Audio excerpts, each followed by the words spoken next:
नमस्कार साथियों, technical geometry channel पर आपका एक बार फिर से स्वागत है। आज हम एक त्रिभुज के समरूप दूसरा त्रिभुज कैसे बनाते हैं वो समझेंगे। दिए गए त्रिभुज के समरूप एक त्रिभुज की रचना करना, जिसके अंतर्गत प्रश्न है 5, 6 और 7 सेंटीमीटर भुजा वाले एक त्रिभुज की रचना करो और फिर एक अन्य त्रिभुज की रचना करो जिसकी संगत भुजाएं दिए गए त्रिभुज की 7/5 गुनी हों। एक त्रिभुज दिया गया है जिसकी भुजाएं 5, 6 और 7 सेंटीमीटर हैं। उसके बाद एक ऐसा त्रिभुज बनाना है इसी त्रिभुज के समरूप जिसकी संगत भुजाएं दिए गए त्रिभुज की 7/5 गुनी हों। देखिए इस त्रिभुज को कैसे बनाते। पहले तो दिया हुआ त्रिभुज बना लेते हैं जिसकी भुजाएं 7, 6 और 5 सेंटीमीटर है। एक सिंपल सी लाइन ड्रॉ कर लेते हैं दिया हुआ त्रिभुज बनाने के लिए।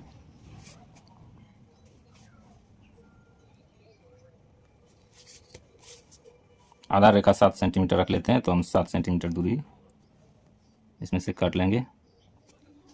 ये हमने 7 सेंटीमीटर की भुजा आधार रेखा काट लिए और एक अन्य भुजा 6 सेंटीमीटर की है, तो हम एक 6 सेंटीमीटर का चाप लगा लेंगे। मान लीजिए ये बी बिंदु है, ये सी है। अब ए बिंदु को निर्धारित करने के लिए हम ऊपर की ओर चाप लगाएंगे। एक चाप बी बिंदु से 6 सेंटीमीटर का और सी बिंदु से 5 सेंटीमीटर का चाप हम लगाएंगे। इस तरह से देखिए ये 5 सेंटीमीटर का चाप है। ये वाली भुजा 5 सेंटीमीटर की होगी और ये वाली भुजा 6 सेंटीमीटर की और 7 सेंटीमीटर की भुजा हम पहले ही खींच चुके हैं। ये हमारा ए बिंदु हो जाएगा।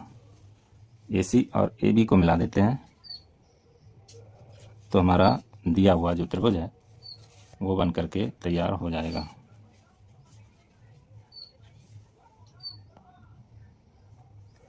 ये दिया हुआ त्रिभुज बन गया है जिसमें बी सी 7 सेंटीमीटर है, 7 सेंटीमीटर, ए बी 6 सेंटीमीटर है और ए सी 5 सेंटीमीटर है। इसके समरूप एक त्रिभुज बनाना है जिसकी संगत भुजाएं दिए हुए त्रिभुज की 7/5 गुनी हों। दोनों लाइनों को थोड़ा बढ़ा लेते हैं क्योंकि अगली लाइन इधर ही आने वाली है। तो करते क्या है, बी बिंदु से नीचे की ओर एक न्यून कोण बनाती हुई किरण खींचते हैं। इस तरह से हमने एक किरण खींच दी है। किरण और रेखा में यही अंतर होता है, किरण का एक बिंदु फिक्स होता है जहाँ से वो शुरू होती है और कहाँ तक जाती है वो बिंदु उसका निर्धारित नहीं होता है। ये किरण होती है। अब इस किरण पर हम 7 बराबर के चिन्ह लगा लेंगे क्योंकि 7/5 है। 7 और 5 में जो भी अधिक होता है उतने चिन्ह इस लाइन पर लगा लेंगे। किसी भी लंबाई के चिन्ह लगा लेते हैं, लेकिन लंबाई थोड़ी सुविधाजनक रहे, कागज़ के बाहर भी नहीं जाए। ऐसा 2, 3, 4, 5, 6 और 7। ये 7 चिन्ह हमने लगाए हैं क्योंकि 7/5 में 7 अधिक है, इसलिए 7 चिन्ह इधर इस लाइन पर, रेखा पर, जो किरण खींची इस पर लगाए हुए हैं।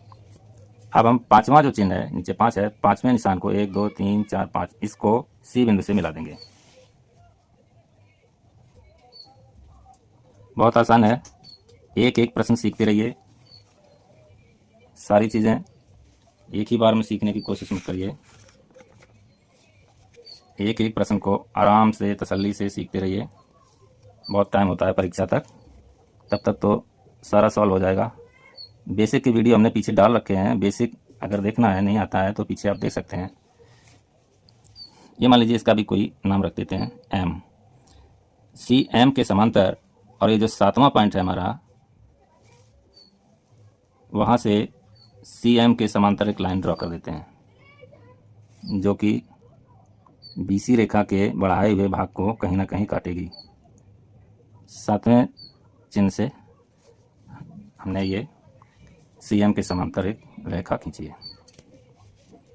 अब हम मान लीजिए पी बिंदु पर काट दिया है।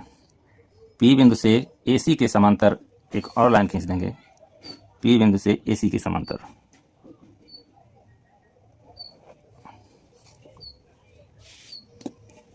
पी बिंदु से AC के समांतर हमने लाइन एक खींच दी है, जिसने AB रेखा के बढ़ाए हुए भाग को मान लीजिए T बिंदु पर काटा है। अब हमारा त्रिभुज बन करके तैयार हो गया है। अभिष्ट त्रिभुज है हमारा TBP। अभिष्ट त्रिभुज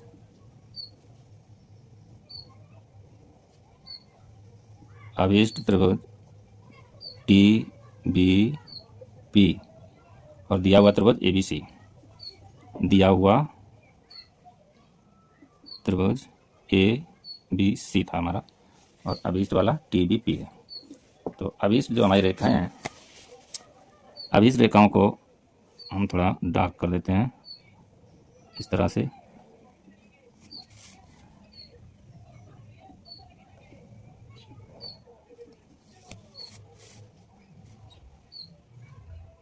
अभिष्ट त्रिभुज दिए हुए त्रिभुज का 7/5 गुना है।